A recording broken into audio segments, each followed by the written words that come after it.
everybody. I thought I'd make another little video. Hope we're all well and we're feeling good. So yeah, little thing I thought I'd pop up and make another little video, one of those things. I'd noticed that there's quite a few people that are starting to ask how they cleanse their cards. It's quite a little, everything's a guidance. Everything is done how you feel you should be doing things. So even though we do ask, I think we already know most of the time how we should be doing the things, or how we think we should be, or how we feel we should be doing things. So go with that first initial gut instinct. When you have that thought pattern of how to do things, don't we all do it and we all struggle with it. Don't go against it. As I say, everybody's different and everybody does things different ways. So these are just a few guidance lines, says Hirsch, now doing a video, do it your own way. So for the people that are asking and wish to just have a look on how, I've got things coming up on my video, or wondering on how things are done, then this is just a few ideas that you could probably use if you so wish to. If not, you do how, you just do how you feel they are. But here are some ideas. So I'm going to tip you down and show you. So here we have,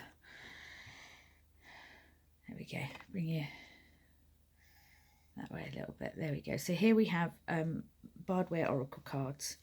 And bardware is the on Facebook, where I have, there we go.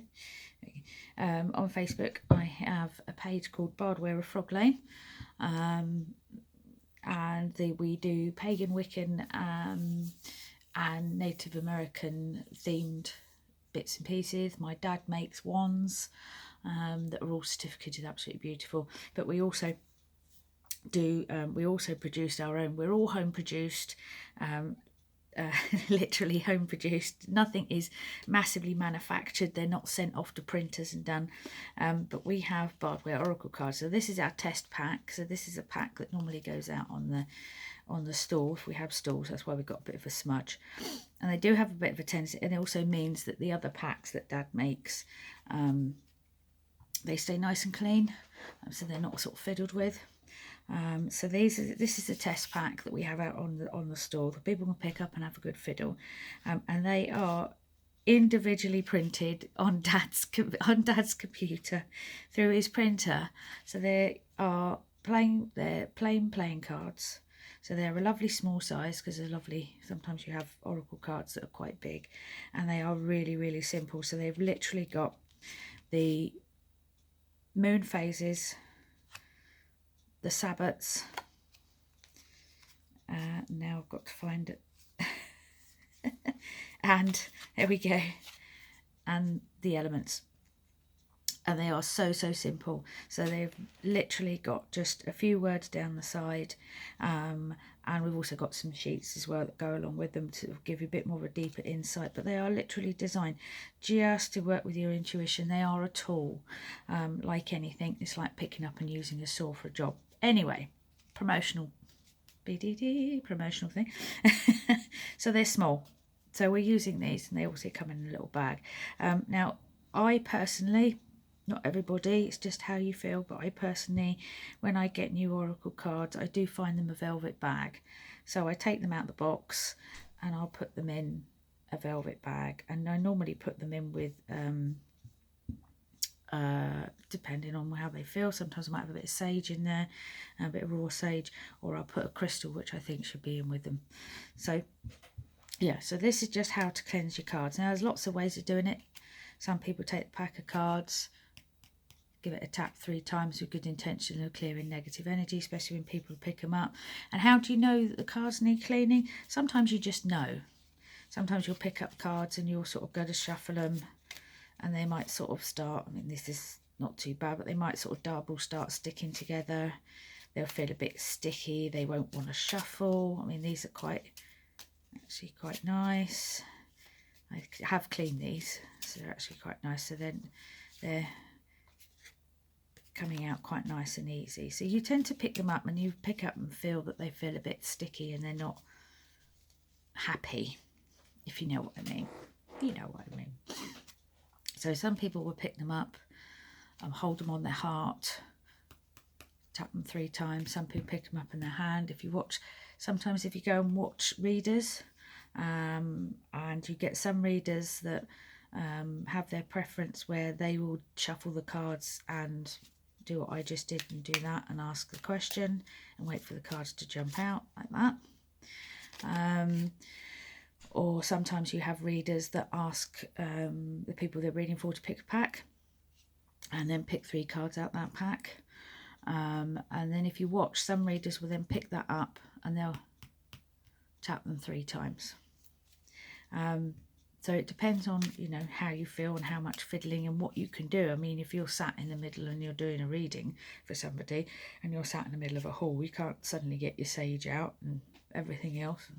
So it's how you feel. So yeah, so these actually feel quite nice, but we'll just use them as an example.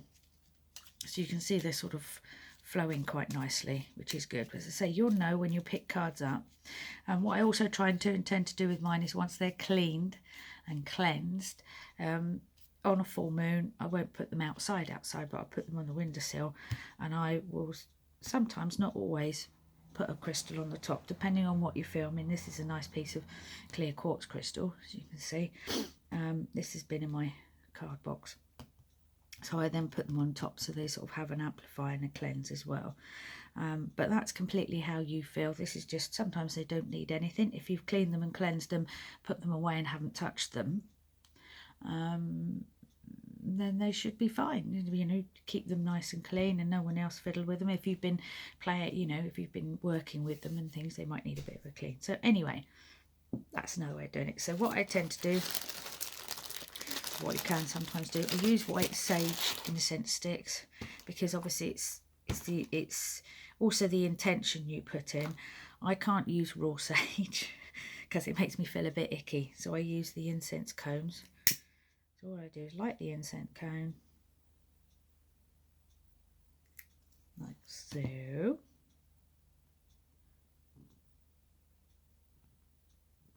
On my trusty dish. There we go, like that. So that's off and going. And then I sometimes feel as though I do the bag, so I would then just hold it over the top. As long as we haven't got a draft, we're all right. Drafts get everywhere. So I let the smoke go up and through and do the bag, as you can see. But what I sometimes do, so I hold the deck. I don't know if you can quite see that. Let's move that forward a bit. There we go. So I'll hold the deck over the smoke, holding the intention of cleaning it.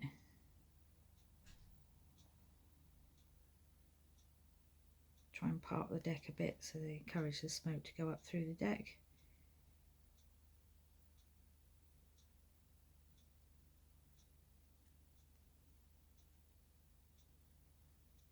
Obviously this is quite easy with a little pack of cards and if you've got little hands. But if you've got little hands and you start to try and do a bigger pack, it can get a little bit fuddly, but just take your time, because obviously you'll end up dropping it on the incense cone. And then you do it for how long you feel,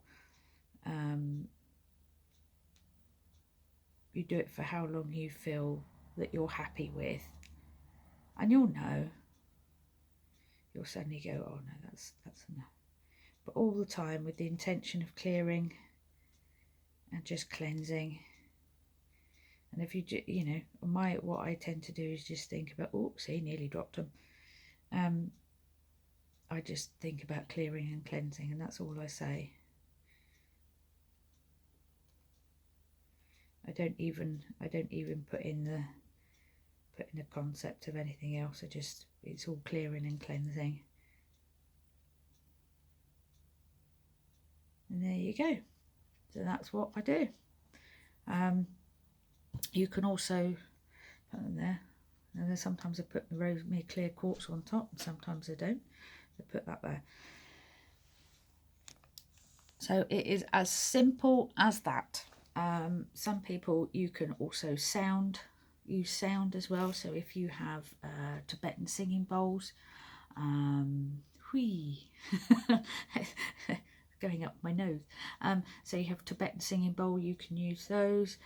In my cupboard behind me, my magic cupboard behind me, I've actually got just a bar. And I must admit, when I open that, bong, every time I open, so everything in there is then cleared. So you can use sound as well.